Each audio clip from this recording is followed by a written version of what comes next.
Hello friends, welcome back to my channel. तो friends, आज की जो वीडियो है, इस वीडियो में हम भारतीय राष्ट्रीय आंदोलन के महत्वपूर्ण प्रश्नों को देखेंगे। जी हाँ दोस्तों, इस वीडियो में हमने जो भारतीय राष्ट्रीय आंदोलन के प्रश्नों को लिया है वह बीपीएससी द्वारा प्रीवियस ईयर में पूछे गए प्रश्न हैं। तो फ्रेंड्स, अगर आप बीपीएससी टीआरई 3 री एग्ज़ाम के लिए तैयारी कर रहे हैं या टीआरई 4 के लिए तैयारी कर रहे हैं तो यह दोनों एग्ज़ाम के लिए बहुत ही महत्वपूर्ण वीडियो है, क्योंकि अगर आप इस वीडियो को अच्छे से देख लेते हैं, जितने भी पार्ट हमने भारतीय राष्ट्रीय आंदोलन के अपलोड किए हैं उन सभी को देख लेते हैं तो इतना गारंटी है कि आपको इससे बाहर प्रश्न नहीं मिलेगा। सभी प्रश्न आपके एग्जाम में इसी वीडियो से मिल जाएगा। तो आप इसको अच्छे से देखिएगा और इसका जितना पार्ट अपलोड किए हैं सबको जो है कि आप अच्छे से देख लीजिएगा। चलिए पहला प्रश्न देखते हैं। पहला प्रश्न आपका है कि भारत सरकार अधिनियम 1935 को किसने गुलामी का चार्टर बताया। जी हाँ दोस्तों, पूछा गया है कि भारत सरकार अधिनियम 1935 जो है कि उसको किसने गुलामी का चार्टर बताया था। तो इसका जो सही आंसर आपका हो जाएगा वह ऑप्शन नंबर बी हो जाएगा। जी हाँ दोस्तों, जो नेताजी सुभाष चंद्र बोस जी थे उन्होंने कहा था कि जो भारत सरकार अधिनियम 1935 है यह गुलामी का चार्टर है। तो इस चीज़ को आप याद रखिएगा। चलिए अगला प्रश्न देखते हैं। अगले प्रश्न की बात करें तो अगला प्रश्न आपका है कि इंपीरियल कैडेट कॉर्प्स की स्थापना किसने की। जी हाँ दोस्तों, पूछा गया है कि इंपीरियल कैडेट कॉर्प्स की स्थापना जो है उसको किसने किया था। तो इसका जो सही आंसर हुआ ऑप्शन नंबर बी है। लॉर्ड कर्जन ने जो है कि 1901 में इंपीरियल कैडेट कॉर्प्स की स्थापना किया था, जिसका कि उद्देश्य था कि देशीय नरेशों के राजकुमारों और सामंतों के पुत्रों को सैनिक शिक्षा का प्रबंध करना था। तो इस चीज़ को आप याद रखिएगा। चलिए नेक्स्ट प्रश्न देखते हैं। अगला प्रश्न आपका है कि 1927 की बटलर कमेटी का उद्देश्य था। तो देखिए 1927 की जो बटलर कमेटी बनी थी इसका जो उद्देश्य था वह था कि भारत सरकार तथा देशी राज्यों के मध्य संबंधों को सुधारना था। जी हाँ दोस्तों, क्या था कि जो भारत सरकार थी उस समय की 1927 में और जो देशी राज्यों के राज्य जो थे उनके बीच जो है कि संबंधों को सुधारना था, यही उद्देश्य था बटलर कमेटी का। तो इस चीज़ को आप याद रखिएगा। अगला प्रश्न आपका है कि ऑल इंडिया स्टेट पीपुल क्या है, all India state people conference का गठन कब हुआ। देखिए दोस्तों, यह जो क्वेश्चन है बहुत ही इंपॉर्टेंट है। All India state people conference का जो गठन है यह आपका हुआ था 1927 में। जी हाँ दोस्तों, कब हुआ था, दिसंबर 1927 में अखिल भारतीय राज्य जन कॉन्फ्रेंस का, जिसको कि इंग्लिश में बोलते हैं all India state people conference का आयोजन किया गया था। और इसमें जो है कि विभिन्न रियासतों से 700 से अधिक जो है कि राजनीतिक कार्यकर्ताओं ने भाग लिया था और इसके आयोजन में महत्वपूर्ण भूमिका निभाई थी। इसमें जो है कि आपके बलवंत राय मेहता, मणिलाल कोठारी और जी.आर. अभ्यंकर जी शामिल थे। तो इस चीज़ को याद रखिएगा।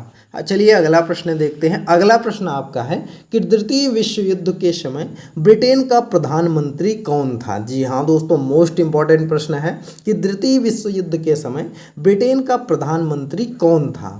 तो देखिए, अगर हम बात करें ब्रिटेन के प्रधानमंत्री के बारे में तो उस समय जो ब्रिटेन का प्रधानमंत्री था वह आपका चर्चिल था। जी हाँ दोस्तों, इसको याद रखिएगा। उस समय जो है कि चर्चिल था ब्रिटेन का प्रधानमंत्री द्वितीय विश्व युद्ध के समय। तो इस चीज़ को आप याद रखिएगा। और कभी कभी पूछ लिया जाता है कि जो इटली था वह कब प्रधानमंत्री था। तो जब भारत स्वतंत्र हुआ था 1947 में, तो उस समय जो है कि ब्रिटेन का प्रधानमंत्री इटली था। तो इस चीज़ को आप याद रखिएगा। चलिए अगला प्रश्न देखते हैं। अगला प्रश्न आपका है कि सीमांत गांधी के नाम से कौन जाने जाते हैं। तो देखिए, अगर हम बात करें सीमांत गांधी के नाम से तो वह है अब्दुल गफ्फार खान को। जी हाँ दोस्तों, अब्दुल गफ्फार खान को जो है वह सीमांत गांधी के नाम से जाना जाता है। तो इनको याद रखिएगा, इंपॉर्टेंट है। चलिए अगला प्रश्न देखते हैं। अगला प्रश्न आपका है कि नाउ और नेवर क्या है, नाउ और नेवर पैम्पलेट किसने लिखा। जी हाँ दोस्तों, पूछा गया है कि नाउ और नेवर जो पैम्पलेट है इसको किसने लिखा था। तो इसको जो लिखे थे वह रहमत अली ने लिखा था। जी हाँ दोस्तों, यह जो लिखा था वह रहमत अली ने लिखा था, तो इस चीज़ को याद रखिएगा। दोस्तों यह वीडियो आपको कैसी लग रही है आप कमेंट में बताइए। वीडियो पसंद आ रही है तो वीडियो को लाइक करिए, ज़्यादा से ज़्यादा शेयर करिए, और सबसे इम्पॉर्टेंट है कि आप चैनल को ज़रूर सब्सक्राइब कर लीजिएगा, क्योंकि जब तक आपका एग्ज़ाम TRE 3 का एग्ज़ाम होगा और या TRE 4 होगा तब तक हम पूरा सिलेबस आपका कवर करा देंगे। तो इसलिए आप ज़रूर जो है कि सब्सक्राइब करिए। और दूसरी चीज़, हमको टेलीग्राम चैनल पर भी फॉलो कर सकते हैं। टेलीग्राम चैनल का लिंक इस वीडियो के डिस्क्रिप्शन में दिया गया है, तो हमको वहाँ पर ज़रूर फॉलो कर लीजिए। अगला प्रश्न है कि पाकिस्तान के अलग राज्य आंदोलन का नेतृत्व किसने किया। तो देखिए, अगर हम बात करें पाकिस्तान के अलग राज्य आंदोलन का जो नेतृत्व किया था, यह आपके किए थे मोहम्मद अली जिन्ना ने। जी हाँ दोस्तों, मोहम्मद अली जिन्ना ने, क्या हुआ था इसमें कि 22 से 24 मार्च के बीच जो है 1940 में मुस्लिम लीग का अधिवेशन लाहौर में हुआ, और इसकी अध्यक्षता जो है मोहम्मद अली जिन्ना ने किया। और इसी अधिवेशन में भारत से अलग एक मुस्लिम राष्ट्र पाकिस्तान की मांग की गई थी। जिन्ना ने अधिवेशन में भाषण देते हुए यह कहा था कि एक अलग मुस्लिम राष्ट्र के अतिरिक्त और कुछ स्वीकार नहीं है। तो यही चीज़ कहा गया था। तो इस चीज़ को आप याद रखिएगा कि पाकिस्तान के अलग राज्य आंदोलन का जो है वह नेतृत्व जिन्ना ने किया था। चलिए अगला प्रश्न देखते हैं। अगला प्रश्न आपका है कि मुस्लिम लीग द्वारा पाकिस्तान की स्थापना की मांग करने वाला प्रस्ताव पारित किया गया था। तो किस वर्ष जो है कि मुस्लिम लीग द्वारा पाकिस्तान की स्थापना की मांग करने का प्रस्ताव पारित किया गया था। तो यह किया गया था आपका 1940 में। अभी आपको पीछे ही आपको बताया कि मार्च 1940 में जो है कि अधिवेशन होता है मुस्लिम लीग का, जिसमें कि अलग पाकिस्तान बनाने की मांग होती है। अगला प्रश्न है कि मुस्लिम लीग द्वारा किस तिथि को मुक्ति दिवस मनाया गया। जी हाँ दोस्तों, यह बहुत ही इंपॉर्टेंट है, और इस बार तो लगभग 95% चांस है कि यह एग्ज़ाम में आपके आएगा। तो देखिए, मुस्लिम लीग द्वारा जो मुक्ति दिवस बनाया गया, यह आपका कब मनाया गया था। तो यह मनाया गया था 22 दिसंबर 1939 को। जी हाँ दोस्तों, मुस्लिम लीग द्वारा 22 दिसंबर 1939 को मुस्लिम लीग मनाया गया था। तो इस चीज़ को याद रखिएगा। अगला प्रश्न आपका है कि महात्मा गांधी द्वारा 1940 में प्रारंभ किए गए व्यक्तिगत सत्याग्रह के तीसरे सत्याग्रही कौन थे। जी हाँ दोस्तों, पूछा गया है कि जो महात्मा गांधी जी द्वारा 1940 में प्रारंभ किया गया था व्यक्तिगत सत्याग्रह, उसके तीसरे सत्याग्रही कौन थे। तो इसका जो सही आंसर आपका है वह आपका हो जाएगा ब्रह्मदत्त। जी हाँ दोस्तों, डी वाला ऑप्शन आपका हो जाएगा। यहाँ पर अगर हम बात करें तो यहाँ पर जो आपके विनोबा भावे थे यह पहले थे, जवाहरलाल नेहरू दूसरे थे, और तीसरे जो है ब्रह्मदत्त थे। यह 3 लोग थे, तो इनको याद रखिएगा।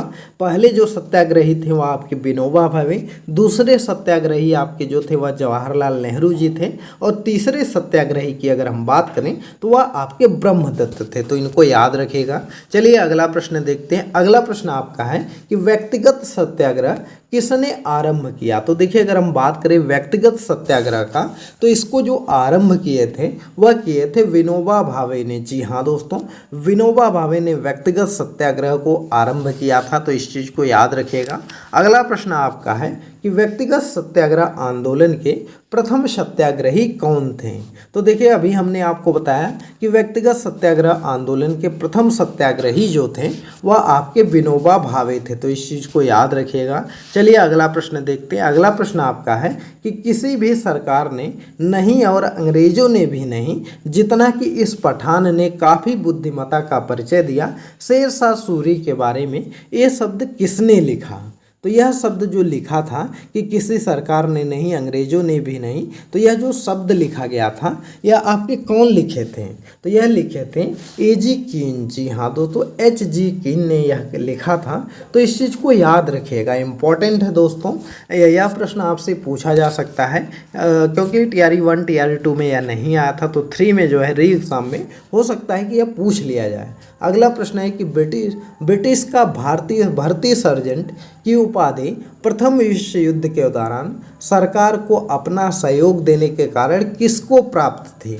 यह दोस्तों प्रश्न जो है यह बहुत ही इम्पोर्टेंट है। यह तो आपका लगभग 98% आप मानिए कि आपके एग्ज़ाम में पूछा जा सकता है। जो कि कहा गया था ब्रिटिश का भर्ती सर्जेंट, यह उपाधि किसको दी गई थी? तो यह उपाधि जो दी गई थी यह आपका दिया गया था महात्मा गांधी जी को। जी हाँ दोस्तों, महात्मा गांधी जी को यह उपाधि दी गई थी क्योंकि जब 1915 में महात्मा गांधी जी इंडिया वापस आते हैं तो उस समय क्या होता है कि गांधी जी जो है वह अंग्रेज़ों का थोड़ा सहयोग करते हैं, वह लोगों से अपील करते हैं कि जो प्रथम विश्व युद्ध है इसमें आप लोग अंग्रेज़ों का थोड़ा साथ दीजिए।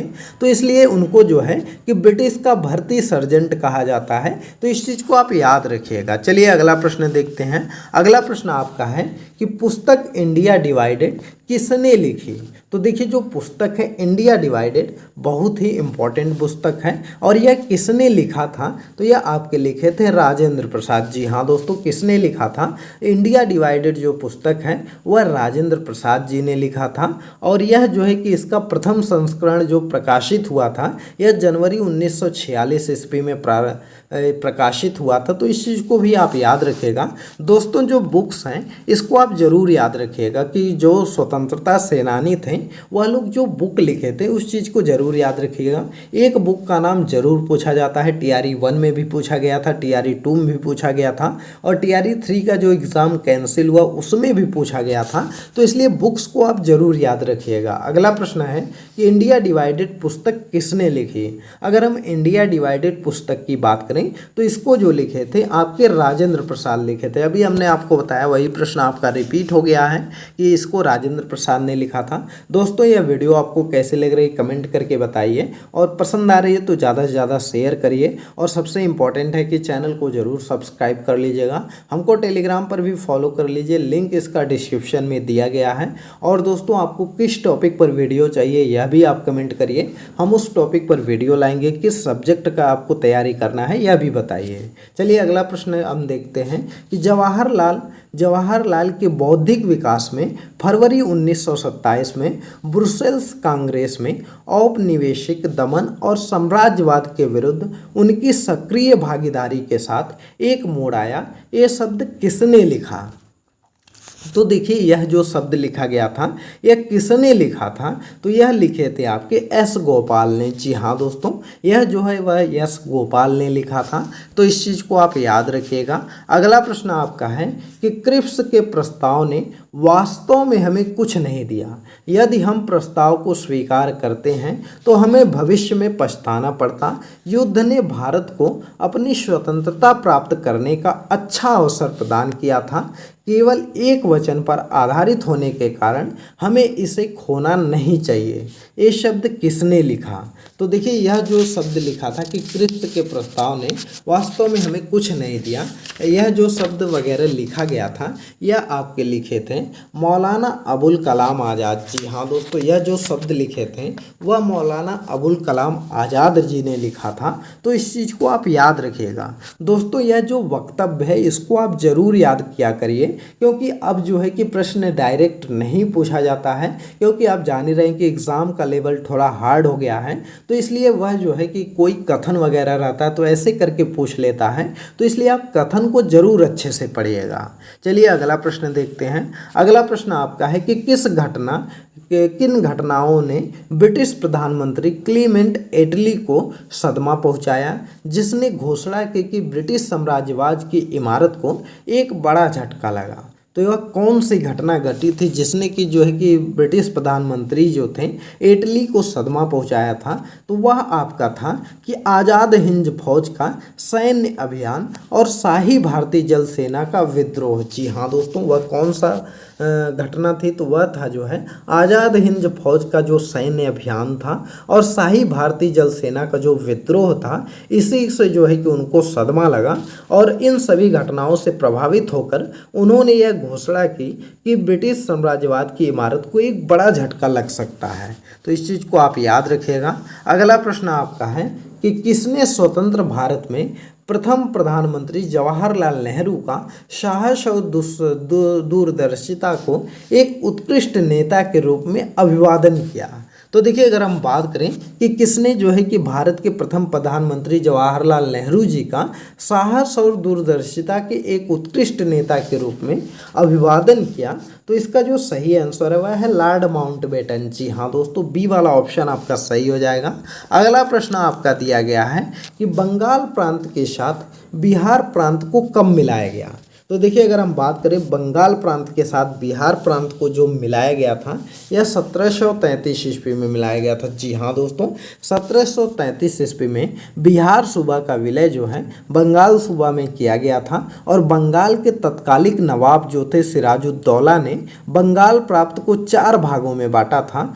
किसमें? सेंट्रल डिवीजन, जिसमें पश्चिम बंगाल, उत्तरी बंगाल तथा मध्य बंगाल शामिल थे। दूसरा था ढाका डिवीजन, जिसमें पूर्वी एवं दक्षिणी बंगाल शामिल थे।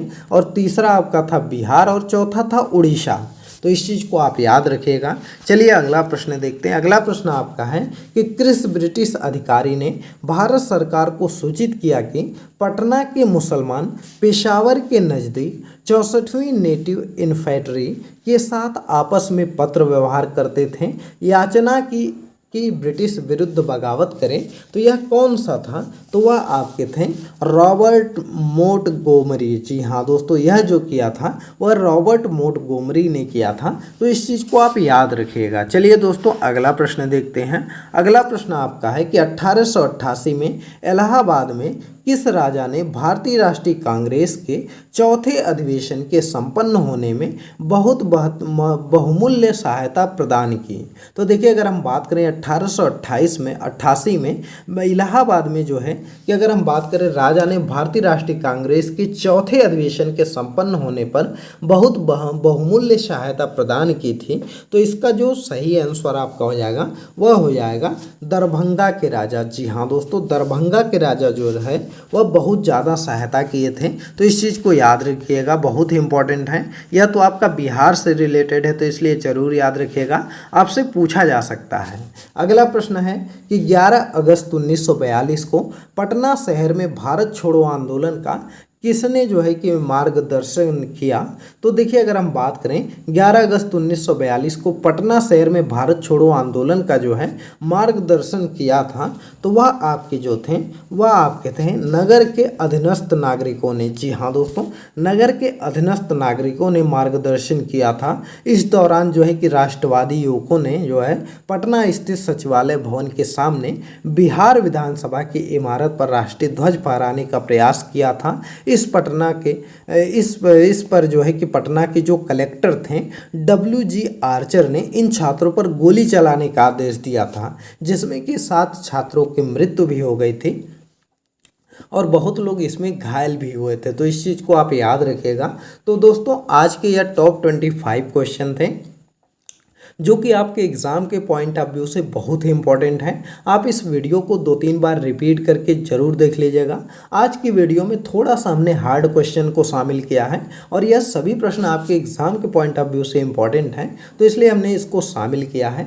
आप इसको देख जाइए पूरा वीडियो 2-3 बार, और जितना पार्ट हमने भारतीय राष्ट्रीय आंदोलन का अभी तक अपलोड किया है उसको अगर आप नहीं देखे हैं तो देख लीजिए। हमारे चैनल पर आपको प्लेलिस्ट मिल जाएगी, वहाँ पर जाइए और भारतीय राष्ट्रीय आंदोलन के जितने भी प्रश्न हैं सभी को आप जो है कि पढ़ जाइए। और इतना हम गारंटी लेते हैं कि अगर आप इन सभी प्रश्नों को पढ़ लेते हैं तो आपका एक भी प्रश्न बाहर से नहीं आएगा, इन्हीं प्रश्नों में से मिल जाएगा। अब आपके पास उतना टाइम नहीं है दोस्तों कि आप पूरा जो है कि सिलेबस पढ़ें, पूरा जो है कि हर एक टॉपिक डीपली पढ़ें। बस आपको क्या है कि अभी 1 महीने का समय है, तो आप जो है कि सिर्फ क्वेश्चन आंसर करिए और जो क्वेश्चन करवा रहा हूँ सिर्फ आप उतना करिए। गारंटी है कि आपका अच्छा स्कोर आएगा आपके एग्जाम में। तो चलिए इस वीडियो को स्टॉप करते हैं। वीडियो अगर आपको पसंद आई हो तो वीडियो को लाइक करिए, ज़्यादा से ज़्यादा शेयर करिए। चैनल पर नए हैं तो चैनल को जरूर सब्सक्राइब करिए। चलिए मिलते हैं अगले एक नई वीडियो में एक नए टॉपिक के साथ। तब तक के लिए बाय बाय।